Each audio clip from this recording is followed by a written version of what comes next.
Technically ना चार प्रकार के माता पिता होते हैं, मेरी बात को समझना। एक होते हैं अथॉरिटेरियन, जैसा बोला वैसा कर, जितना बोला उतना कर, ये अथॉरिटी है।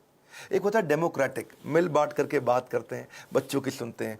पहले के ज़माने में अथॉरिटेरियन चलता था, आजकल डेमोक्रेटिक ज़्यादा ठीक रहता है। डेमोक्रेटिक मतलब बच्चों को इन्वॉल्व करें, उनको इन्फॉर्म ना करें, बच्चों के साथ मिलकर चर्चा करें, उनके साथ समय बिताएं, उनकी भी सुने, अपनी भी सुनाएं। और एक होते हैं परमिसिव, तेरा जो मन करता है कर ले, उसको जो चाहिए उसको दिला दिया, उसको जैसा गिफ्ट चाहिए उसको वैसा दे दिया, जो गाड़ी बाइक मांगता तुरंत दे दिया, जो मोबाइल चाहिए तुरंत दे दिया। परमिसिव, कोई मतलब ही नहीं है। लेकिन इससे भी ज़्यादा खराब है निग्लेक्टफुल, अनइन्वॉल्व।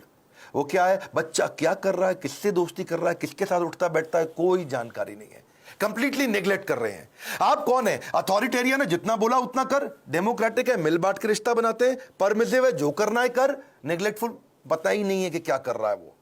तो चार में से सबसे अच्छा है डेमोक्रेटिक पेरेंट होना, बिकॉज आप नहीं तो बच्चा बर्बाद हो जाता है, वो झूठ बोलना शुरू कर देता है। और अगर वो ज्यादा झूठ बोल रहा है, इसका मतलब आपने बहुत रिएक्ट किया था उसकी पुरानी गलतियों के ऊपर, और फिर वो सीक्रेटिव हो जाता है और अपनी बातें नहीं बताता। मैदान में हारा हुआ इंसान तो जीत सकता है, लेकिन मन से हारा हुआ इंसान कभी नहीं जीत सकता। तो मन से ना हारे बच्चा। अब सुनिए पेरेंटिंग के असली टिप्स।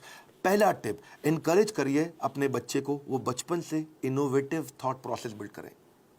उसको ऐसे प्रश्न पूछिए कि वो इनोवेशन बिल्ड कर सके। दूसरा, उसके साथ बैठ के किताबें पढ़िए और अच्छे वीडियोस देखिए।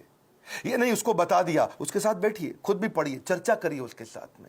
तीसरा, कुछ क्वेश्चनिंग का आपस में फॉर्मेट बिल्ड करिए, म्यूचुअल क्वेश्चनिंग। कुछ वो आपसे पूछे, कुछ आप उससे पूछो, और खास तौर से आप उससे पूछो, वो आंसर करे, ज्यादा बोलेगा, रिलेशनशिप बनेगा। प्ले विद योर चाइल्ड, उसके साथ खेलिए, फ्रेंडशिप इज द की। उसकी दोस्ती हो गई तो आपसे कभी मन नहीं चुराएगा। अगला मेरा पॉइंट है बजटिंग। बच्चे को बजटिंग सिखाओ, उससे उसके इमोशनल रिक्वायरमेंट कम होगी, इंटेलेक्चुअल कैपेबिलिटी बढ़ेगी। बजटिंग का मतलब क्या हुआ? आप उसको बता सकते हो कि भाई तुम्हें 500 रुपया हफ्ता दूंगा, उदाहरण है, आप अपनी कैपेसिटी के हिसाब से डिसाइड कर लो। 500 रुपया हफ्ता मतलब 2000 रुपया महीना मिलेगा तुमको। अब तुम्हें कोई गेम खरीदनी है, कोई खिलौना खरीदना है, बहुत इच्छा कर रही है, लेकिन तुम्हारे बजट में नहीं आता, तो तुम एक महीना रुको। अगले महीने जब तुम्हारे पास 2000 की जगह 4000 हो जाएंगे, तब खरीद लेना। अगर वो 6000 का है तो 3 महीना रुको, 3 महीने बाद खरीद लेना। पैसा इकट्ठा करो। इससे वो अपनी इमोशनल डिजायर्स को रेगुलेट करना सीख पाएगा। उसको बचपन से आपने थोड़ा थोड़ा फाइनेंस सिखा दिया, वो बचपन में ही कैलकुलेटर लेकर के समझने लग जाएगा, हिसाब लगाने लग जाएगा। उसको लर्निंग, स्पीकिंग, रीडिंग, राइटिंग, इसको बोलते हैं LSRW, इसकी प्रैक्टिस कराओ।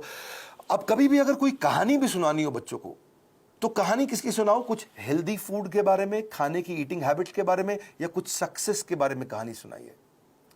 क्वेश्चन आंसर की टेक्निक बहुत काम आती है। उसको सिनेरियोज देकर के क्वेश्चंस करो कि अगर ऐसा हो तो क्या करना चाहिए, ऐसी परिस्थिति में क्या करना चाहिए, तो वो सोचेगा। जब वो अच्छा सोचेगा, उत्तर देगा आपको, तो अपने आप सफल होगा।